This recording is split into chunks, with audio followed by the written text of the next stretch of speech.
জাতিসংঘের মানবাধিকার বিষয়ক হাই কমিশনারের দপ্তরে যুক্তরাষ্ট্র ও ইসরায়েলের বিরুদ্ধে আনুষ্ঠানিক অভিযোগ দায়ের করেছে ইরান। শত শত নিরপরাধ মানুষের প্রাণহানি ও বেসামরিক অবকাঠামোর ধ্বংসযজ্ঞের অভিযোগ তুলে এই প্রতিবাদপত্র জমা দিয়েছে দেশটি। জেনেভায় জাতিসংঘের মানবাধিকার বিষয়ক হাই কমিশনার ফলকার টুর্কের কাছে এই প্রতিবাদপত্র হস্তান্তর করেন ইরানের ইসলামী প্রজাতন্ত্রের উচ্চ মানবাধিকার পরিষদের প্রধান নাসির সেরাজ। প্রতিবাদপত্রে বলা হয়েছে, ইসরায়েলি বাহিনীর সাম্প্রতিক ধারাবাহিক হামলায় আন্তর্জাতিক আইন, মানবাধিকার আইন ও মানবিক আইনের মৌলিক নীতিমালা সুস্পষ্টভাবে লঙ্ঘিত হয়েছে। ইরানের স্বাস্থ্য মন্ত্রণালয়ের তথ্য অনুযায়ী 12 দিন ধরে চলা এই হামলায় এখন পর্যন্ত নিহত হয়েছেন 627 জন, আহত হয়েছেন অন্তত 4870 জন।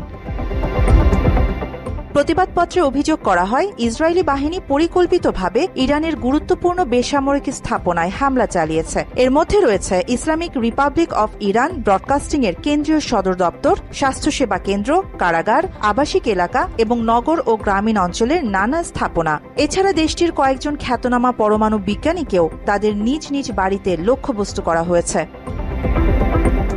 ইরানের মানবাধিকার সংস্থা অভিযোগ করেছে, এসব হামলায় মানুষের জীবন ধারণের অধিকার, শারীরিক ও মানসিক নিরাপত্তার অধিকার এবং চিকিৎসা সেবার অধিকার সহ মৌলিক মানবাধিকার ভয়াবহভাবে লঙ্ঘিত হয়েছে। একই সঙ্গে বারবার আবাসিক ভবনে বোমা হামলা চালিয়ে মানসিক নির্যাতনের বিরুদ্ধে সুরক্ষা পাওয়ার অধিকার এবং IRIB ভবনে হামলা চালিয়ে মত প্রকাশের স্বাধীনতাও ক্ষুণ্ণ করা হয়েছে।